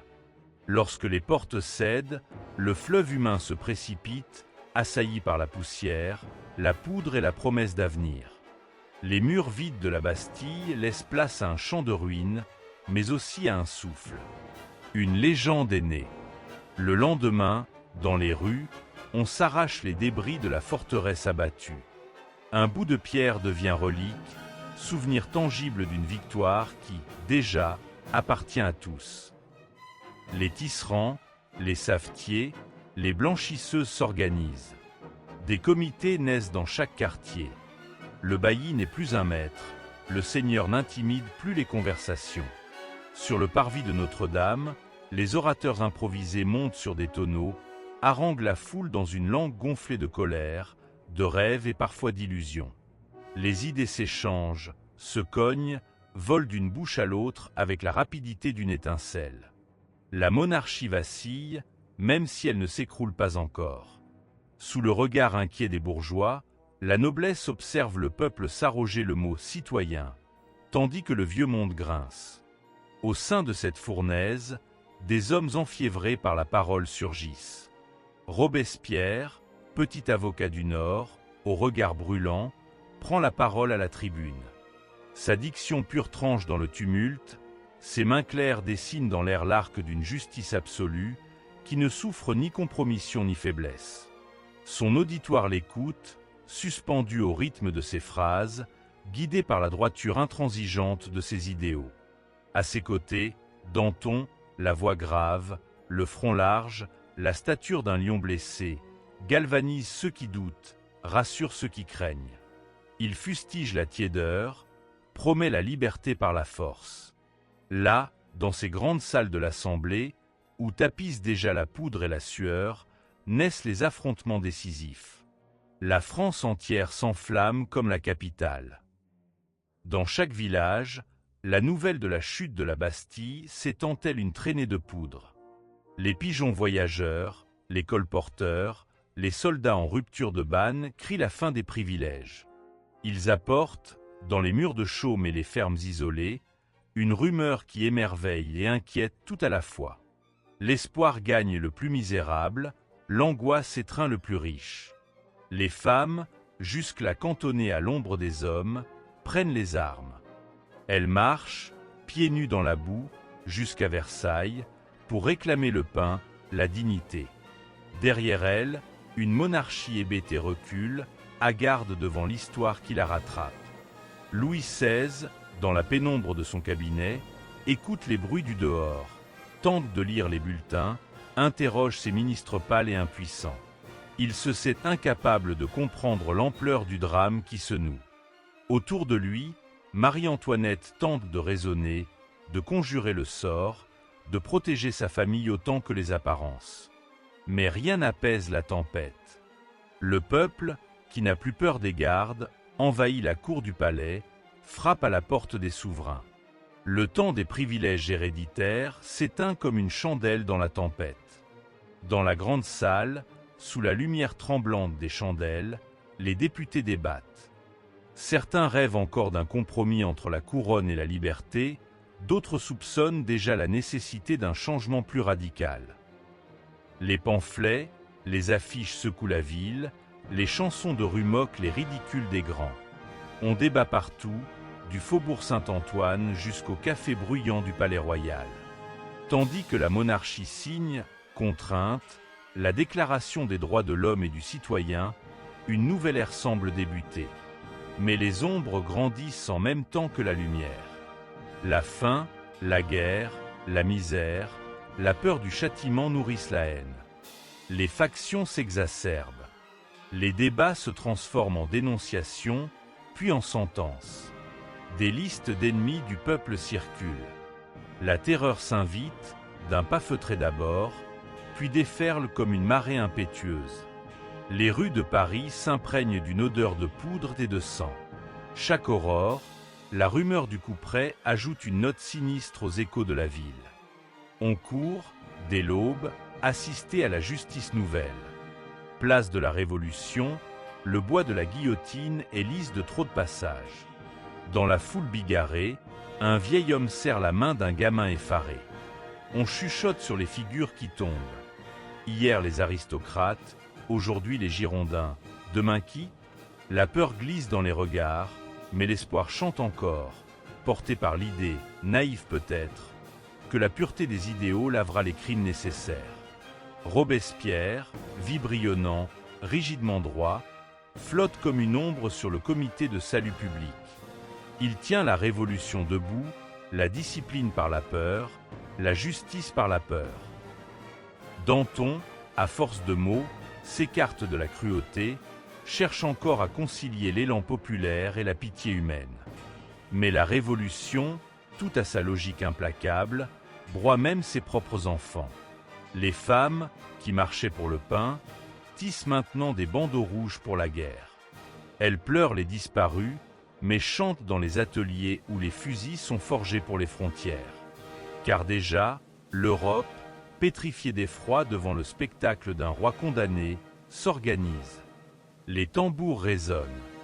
L'Autriche, la Prusse, les monarchies de tout le continent rêvent de broyer la France nouvelle. Les armées improvisées, les conscrits à peine vêtus, marchent, la peur au ventre et la chanson aux lèvres. On jure de défendre la patrie, on meurt par milliers, mais la jeunesse s'amuse encore de ses espérances. Le soldat inconnu, la blouse maculée, la baïonnette rouillée, chante Verlaine avant l'heure, marche pour l'inconnu. Les saisons passent. Sur les murs abîmés de la capitale, de nouveaux mots succèdent à ceux de la veille. On rêve d'abolir non seulement la royauté, mais la misère, la faim, l'injustice. On s'invective au sein des clubs, jacobins, cordeliers, feuillant chaque faction crie plus fort qu'elle ne s'est aimée. Robespierre, pâle, fébrile, parle de vertu mais n'hésite plus à condamner. Les procès succèdent aux échafauds. Des rivières de trahison, de soupçons et de peur irriguent les couloirs du pouvoir. La révolution ne dort jamais. Elle veille, acérée, au chevet de ses rêves. À la fin d'un été accablant, un vent nouveau s'élève. Marat, assassiné dans sa baignoire, s'offre en martyr sur les murs crépitants des affichistes. L'opinion vacille. Le peuple, las de la faim, de la peur, des dénonciations, veut vivre enfin. Lorsque Robespierre tombe à son tour, la ville retient son souffle puis soupire. Sur la place, au petit matin, quelques femmes cueillent les traces de la nuit, arrosent les pavés pour effacer le sang et la mémoire. Malgré tout, la révolution avance, change de visage, recommence. Un jeune homme, déjà à l'horizon, observe la capitale avec une ambition secrète. Depuis les faubourgs, des voix parlent de lui comme d'un sauveur, d'un prodige. L'Italie, où il a brillé sous l'uniforme, lui doit déjà la victoire. Ses yeux, d'un bleu dur, scrutent l'avenir sans hésitation. Ce jeune général, corse que l'on nomme Bonaparte, apprend à la France fatiguée à ne plus baisser la tête. Lorsqu'il marche sur Paris, la ville oublie la faim et la peur pour écouter le pas assuré d'un futur inconnu. La France révolutionnaire, à présent privée de son roi, de ses repères, s'invente une autre manière encore de gouverner. On crée le Directoire, un équilibre fragile entre les hommes, où les voix de l'Assemblée ne pèsent plus rien face au canon. La République, épuisée par tant de luttes, par tant de sang versé, regarde se profiler les silhouettes nouvelles, aux uniformes raides et aux rêves d'empire. Dans les salons redevenus calmes, on murmure le nom de Bonaparte. Certains l'espèrent, d'autres le redoutent. Une aube pâle émergeait sur la plaine, effleurant de sa lumière grise les tentes silencieuses et les silhouettes endormies. Au centre du grand camp, une tente respirait doucement sous les coups de vent. À l'intérieur, un homme s'éveilla. Il était encore jeune, bien que le temps pesât davantage sur ses épaules que sur son visage. L'intelligence brûlait dans ses yeux, un feu presque insoutenable, et sous la toile claire, le général Napoléon Bonaparte s'habillait déjà aussi rapidement que le soleil s'étirait vers le ciel. Depuis l'Italie jusqu'à l'Égypte, la fortune tournait à sa faveur et l'histoire semblait écrire son nom à toute vitesse. Il inspirait une dévotion fiévreuse à ceux qui le suivaient et une peur sourde à ceux qui s'opposaient. When the moment was right. Et qui pouvait dire si c'était le destin ou les choix d'un homme capable de rêver plus loin que tous les autres? Il s'empara du pouvoir, traversant la Seine dans le brouillard des complots, et la France le regarda s'élever comme on observe une comète traverser la nuit. Paris, à la veille du nouveau siècle, tremblait entre frayeur et fascination. Les rues noires fourmillaient, les salons chuchotaient, tandis que le premier consul s'affairait déjà à rebâtir sur les ruines. Les pierres noircies des faubourgs vibraient chaque fois qu'un décret était promulgué. Les tribunaux s'éveillèrent à la réforme et la loi, drapés dans une toge de dignité nouvelle, le Code civil. Traça ses lignes droites et claires dans le paysage compliqué du siècle. Un souffle de fer structura la société et, d'un coup de plume appliqué et tremblant, on assembla les rêves égalitaires des révolutionnaires aux nécessités de l'ordre. Sous le regard inquisiteur des nations d'Europe, Napoléon dressa son armée, puzzle multicolore de fils de laboureurs, d'anciens aristocrates, de commerçants, d'orphelins, tous happés par le tourbillon de l'ambition impériale. De campagne en campagne, la grande armée enleva les frontières comme on soulève un voile. À Austerlitz, le soleil se leva 2 fois. Une première, pâle et réelle, et une seconde dans les cris triomphants des soldats, lorsque la victoire tinta comme une pièce d'or neuve. Les chevaux martelaient la terre gelée, la banquise craquait sur les lacs, et les monarques reculaient, bousculés, abasourdis par la fulgurance d'un homme qui semblait courir plus vite que la raison. Mais chaque gloire se paie de sa propre monnaie. Dans les ruelles de Paris, les murmures s'épaississaient de crainte. Les chapeaux se saluaient plus bas devant la police. La liberté, arrachée à la monarchie, semblait parfois se transformer en mythe dans la bouche des officiers et des espions. Il y eut des conspirations, des exils et des ombres étendues jusqu'au fauteuil rouge de l'opéra. Sous la nef dorée de Notre-Dame, la foule convergence comme un fleuve. La crosse du pape brillait sous le soleil filtré, mais c'est Napoléon qui se couronna lui-même, l'annonce d'un empire proclamé devant la France et le monde. Joséphine, tremblante, souriait dans son écrin de soie et de diamants, tandis que la musique s'élevait, solennelle. Les rubans, les plumes, la myriade de regards criaient tous la même chose. Voici l'Empire. Une France qui retrouvait la grandeur, un rêve d'unité taillé à la mesure d'un homme et offert à tout un peuple. Mais le rêve est fragile. Au-delà des ponts et des fontaines, d'autres vieilles rancœurs couvaient. Les peuples annexés, silencieux derrière la discipline, nourrissaient l'espoir d'un lever du jour où les drapeaux français flotteraient moins haut. À Madrid, une rumeur s'étira comme une brume épaisse sur l'Escorial. Le peuple se soulevait. Les soldats, vêtus de bleu ou de rouge, découvraient autre chose que la gloire. Le visage tendu de la résistance, les rues hostiles, la guerre sans front, la colère d'un pays pillé de ses traditions. Les années s'épluchèrent, de l'hiver russe glacial à la boueuse campagne de Waterloo. Sur la route de Smolensk, la neige écrasait le pas des hommes, la faim, la maladie, les feux maladroits qui n'éclairaient que la misère. Les uniformes se noircissaient de givre et la garde, la fière, courbait les chines. Entre les sapins et le silence, l'Empire se fissurait. À chaque village brûlé, chaque rivière glacée franchie par des fantômes, la promesse de puissance semblait reculer devant une autre promesse, plus ancienne. celle de la fragilité humaine. Paris, encore. L'ennemi était là, aux portes, et c'est tout un peuple qui frissonna. Napoléon, vaincu mais incandescent, abdique. Il s'en va pour l'île d'Elbe, la mer gronde autour de l'exilé, et le vent porte les cris du passé comme des regrets trop lourds. Mais l'histoire s'obstine à donner une dernière danse.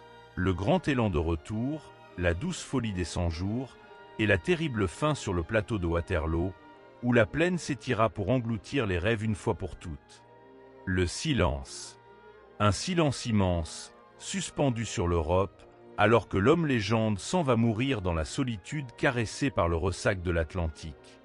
À Sainte-Hélène, sous le ciel lourd, l'empereur se retourne sur lui-même, relisant la gloire, la chute, la longue procession des visages aimés et des trahisons innombrables. Mais la France n'éteint pas ses lumières. Le peuple, têtu, reprend souffle après la tempête. Les Bourbons reviennent, on recompose les fastes, on tente de rebâtir ce qui avait été brisé. Les visages changent, la ville reste la même, organique, vibrante, et le peuple, dans les arrière-cours, se rappelle le goût de la liberté qu'il a effleuré. Cependant, la boussole ne cesse de tourner. Le jeune siècle porte en lui la fièvre des idées neuves, le désir tumultueux d'unité. Partout, dans les cafés et les usines, dans les cahiers d'écoliers et sur les épaules voûtées des prolétaires, le mot circule, palpite, nation. Et bientôt, partout, la voix du peuple gronde. 1830, un été qui sent le charbon chaud et la poudre, Paris s'agite dans une danse fiévreuse. Les pavés se soulèvent, les canons tonnent à nouveau, les Tuileries s'embrasent. Les drapeaux tricolores flottent, éclaboussés d'espoir et de sang. Le peuple, en haillons ou en gants blancs, chasse Charles X et choisit son roi parmi les bourgeois. Louis-Philippe, le roi citoyen, balbutie l'équilibre fragile entre le passé monarchique et la tentation de la République. Ce n'est pas la liberté attendue, mais ce n'est plus la servitude d'autrefois. Les années passent. Sous leurs ailes, la ville change, s'entasse. Les chemins de fer s'étendent, des ouvriers au visage noirci rêvent d'égalité sous le toit bas des ateliers. Dans les romans de Victor Hugo, les héros errent sur les toits et les hommes politiques s'écharpent à la tribune sur l'avenir à donner à cette France turbulente. Les idées voyagent avec le vent, se déposent sur les lèvres des enfants autant que dans le cœur des vieux révolutionnaires. L'ombre de Napoléon flotte encore sur la scène, mais de nouvelles ombres naissent dans les salles enfumées, où l'on espère une société plus juste. Février 1848, la France explose comme la braise longtemps recouverte que l'on croyait éteinte.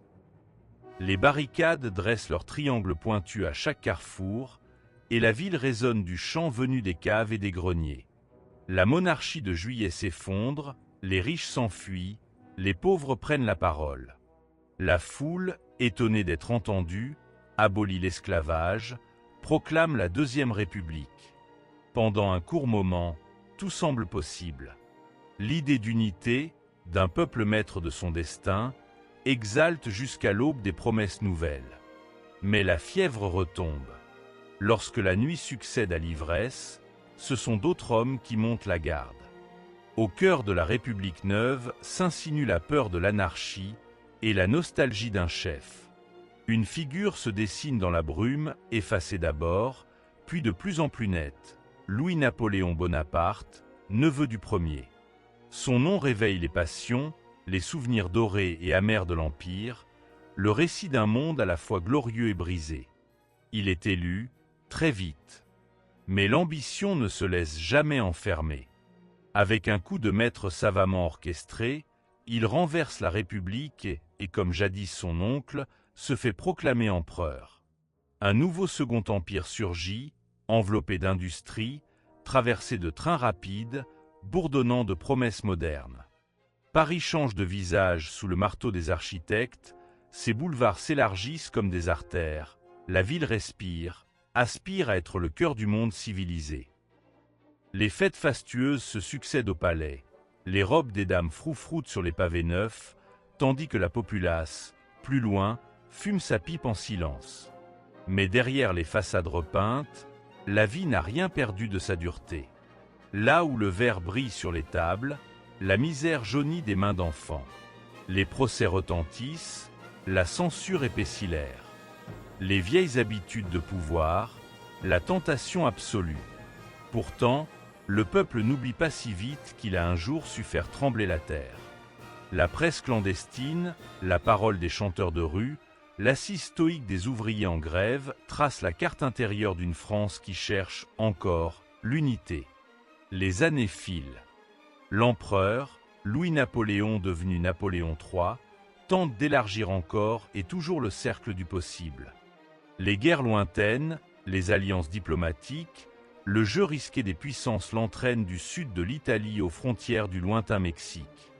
La France rêve d'une Europe où chacun trouverait sa place, où le progrès viendrait tout penser. Dans le souffle chaud d'un matin d'été 1870, le cœur de la France battait à l'unisson d'une promesse incertaine. L'ombre de l'Empire s'étirait encore sur les pavés de Paris, tandis que les échos d'une défaite cuisante résonnaient jusque dans les vallées les plus reculées. Les clochers, fiers et anciens, regardaient la ville s'éveiller dans une lumière nouvelle, et les enfants, les mains tachées de murs, couraient le long des rivières, inconscients des bouleversements qui allaient sculpter la mémoire de leur nation. Dans les salons, les rues, les gares fumantes d'une ère industrielle, les visages se tendent. Les paroles s'élèvent, sèches parfois, mais pleines de rêves. Car, au lendemain des défaites, la Troisième République surgit comme une aube inattendue. Elle s'installe d'abord avec fragilité, balbutie les promesses de la laïcité, de l'école, de la liberté, mais se tient droite tout de même sur les décombres, habitée par un espoir entêté. Les visages de Gambetta, de Ferry et de Jaurès se gravent dans les salles obscures où se trace l'avenir. Dans les campagnes, l'école devient une fenêtre ouverte sur le monde, une lumière inaltérable qui, peu à peu, chasse les ombres de l'ignorance et du vieux cléricalisme. La craie crisse sur les ardoises, les enfants chantonnent la Marseillaise. On croit que le progrès n'a plus de frein. Partout, la France se couvre d'un réseau de rails. Chaque gare est une promesse de voyage, chaque machine, une avancée. Les usines crachent leur fumée au milieu des champs de blé, les rues de Paris s'illuminent des premières ampoules électriques, révélant la beauté nouvelle d'une ville qui croit plus que jamais en son destin. Mais à l'horizon de la belle époque plane l'ombre des douleurs à venir. Tandis qu'on discute dans les cabarets, tandis que l'on s'enivre de nouveautés, de tableaux pointillistes, de mots colorés de poésie, des orages sombres se nouent. L'Europe, enivrée de ses propres forces, s'enfonce dans des rivalités étranges et mortelles. Le petit Marcel Proust, adolescent rêveur, note chaque infime sentiment, chaque odeur, chaque vibration d'une société qui se pense éternelle. Dans les rues, Apollinaire déambule, lançant des poèmes comme autant de bouteilles jetées vers l'avenir. Les peintres s'assemblent dans les mansardes de Montmartre, inventant des mondes de couleurs et de lumière, repliés sur l'idée encore abstraite que le monde, sous leurs pinceaux ou leurs plumes, peut se réinventer. Et puis, soudain, un coup de feu résonne à Sarajevo. Des millions de vies flottant à la lisière du destin sont hachées par la mitraille des tranchées, englouties dans la boue et le froid d'une guerre plus monstrueuse encore que toutes celles des légendes anciennes. Dans les gares, on s'arrache, on s'embrasse, puis on s'éloigne vers l'inconnu. Autour de Verdun, la terre gronde, les arbres arrachés s'entassent, le ciel lui-même semble pleurer dans les torrents de pluie et de feu. Dans les tranchées, les lettres s'écrivent à la lumière d'une bougie, mêlée de boue et de sang. Les mots silencieux d'une mère ou d'un frère ramènent le souvenir des bocages, des rivières, du parfum simple d'un lilas en fleurs. Quand la paix enfin revient, elle a le goût d'une victoire amère. La France pleure ses fils perdus. Mais, des décombres, la fièvre de la nouveauté renaît, pour un temps au moins. Les années folles électrisent Paris.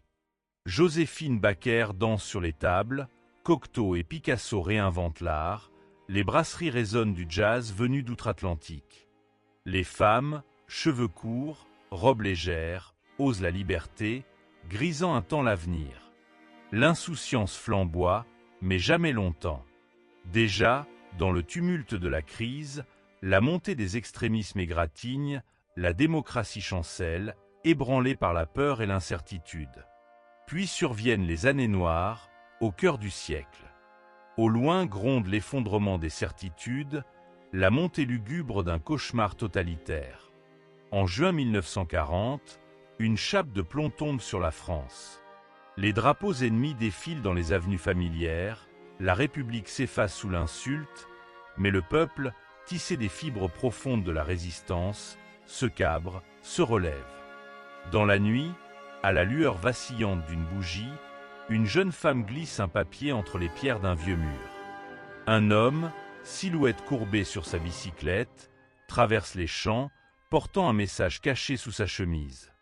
De Londres, la voix de la France libre s'élève. Qu'ils viennent du maquis, des villes soumises à la peur, ou du front courageux de ceux qui refusent la défaite, l'espoir persiste. Derrière les volets clos, on écoute, on attend, on résiste. Quand la libération déferle, la liesse éclate. On pleure, on crie, on danse sur les places. Les cloches, longtemps tues, sonnent à toute volée. Chacun réapprend lentement le goût de la liberté, du soleil retrouvé sur les façades. Mais rien n'est plus comme avant. Dans l'air léger flottent les cicatrices, invisibles mais poignantes. Les villes dévastées sont reconstruites, les familles réparées, les enfants retrouvent le chemin de l'école. L'espoir recommence à couler, fragile et pur, entre les pierres neuves. La France se relève, mais elle sait désormais que le monde a changé. Une ère nouvelle court sur les fils tendus des télégraphes, des radios, bientôt des écrans. De Gaulle, immense et solitaire, recompose l'histoire. Il rêve de grandeur et de fraternité retrouvée, administre les douleurs et les renaissances à la force de la voix et du verbe. La République, blessée mais vivante, réinvente la solidarité, la citoyenneté, cherche la juste place de chacun et l'équilibre entre mémoire et avenir. Dans les rues d'Alger, la poussière crisse sous les chaussures. Au loin gronde la Méditerranée, chargée des promesses et des peines du monde colonial. La France doit regarder en face ses contradictions, reconnaître ses erreurs et apprendre, dans la douleur parfois, à élargir le cercle du nous. Les voix de Sartre et de Camus, vibrantes et discordantes, habitent les débats et les consciences. Leurs plumes écorchent les évidences, exigent plus de justice, d'intelligence, de liberté pour tous. Les usines, de leurs cheminées assourdies, produisent désormais pour un monde entier. Dans les banlieues, les accents se mêlent, les fêtes et les marchés se teintent de couleurs nouvelles.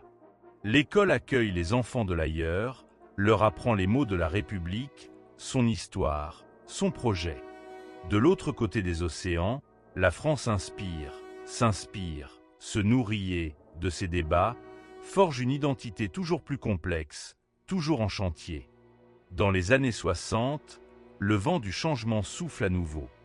Les pavés valsent sous les pieds des étudiants, les slogans fleurissent sur les murs.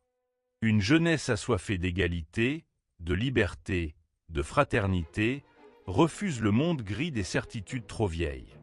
On revendique le droit de douter, d'aimer, de s'inventer. Les femmes défilent pour l'égalité, le droit de choisir, la voix des minorités s'élève. La société se fissure un moment, explose parfois, mais c'est pour mieux se renouveler. La France avance, pas à pas, entre ses promesses et ses hésitations. Le progrès, chaque décennie, gronde comme une marée montante. Les inventions, du TGV lancé à toute allure jusqu'aux satellites qui frôlent l'espace, rappellent, avec la silhouette d'une tour Eiffel devenue phare universel, que la modernité est un défi sans fin. Les jardins ouvriers, les marchés de quartier bruissent de vie nouvelle, tandis que des générations, chaque année, franchissent les marches des universités aux accents d'égalité grandissantes. Il y a de la beauté dans les contradictions de ce vieux pays. La France moderne ne tourne pas le dos à ses légendes. Chaque pierre souillée de pluie, chaque rivière serpentant entre des peupleraies anciennes, murmure à l'oreille attentive l'histoire des héros d'autrefois. Les villages gardent, sous les tuiles moussues, le souvenir des gestes d'antan. Les grandes cités bourdonnent de musique, de mots, d'inventions, mais les soirs tombés, les lampadaires de Paris révèlent toujours l'ombre légère d'un Hugo, d'une George Sand, d'un Aragon, traversant les ponts vers l'infini. Dans les bibliothèques silencieuses, Rimbaud s'impatiente encore sur une page, Zola frappe du poing, Simone de Beauvoir lève la tête, indignée. Les penseurs, les poètes, tous ceux qui ont rêvé l'impossible, restent là, gravés dans la mémoire muette des générations, inspirant chaque époque à chercher une part de lumière. La France d'aujourd'hui, c'est ce tissage serré d'histoire et de modernité. Les rues résonnent encore de la ferveur des voix sans peur. Les parcs accueillent, sur une même pelouse, des enfants venus de 1000 horizons, lançant au ciel des ballons bariolés. Les marchés du samedi offrent leurs couleurs, le parfum de la lavande, des cerises sucrées, des fromages filant doucement sous une lame blanche. Les grands-parents racontent la guerre, le pain noir, le retour de la paix, à leurs petits-enfants blottis sur leurs genoux. De la Corse à la Bretagne, du Jura aux plages de la Côte d'Azur, la France parle 1000 langues, danse 1000 danses, rit et pleure, mais avance toujours. La mémoire ancienne court sous le bitume moderne. Parfois, une pierre usée par le temps rappelle la main de l'ouvrier du Moyen-Âge ou le rêve d'un révolutionnaire de la Bastille. Le grondement d'un métro sous les pieds rappelle que la ville ne dort jamais, mais que, dans le silence, le battement du passé reste vif. Par le monde, on dit souvent que la France est indomptable, parfois incompréhensible, qu'elle s'indigne, s'élève, refuse de courber l'échine. C'est là sa force. Chaque génération vient y greffer ses rêves, ses colères, ses enthousiasmes, sur un tronc 1000 fois éprouvé, 1000 fois rajeuni. C'est ainsi que s'achève cette saga. Merci d'avoir suivi cette histoire. N'oubliez pas d'aimer, partager et vous abonner à Saga Ancestrale pour d'autres récits fascinants. À bientôt.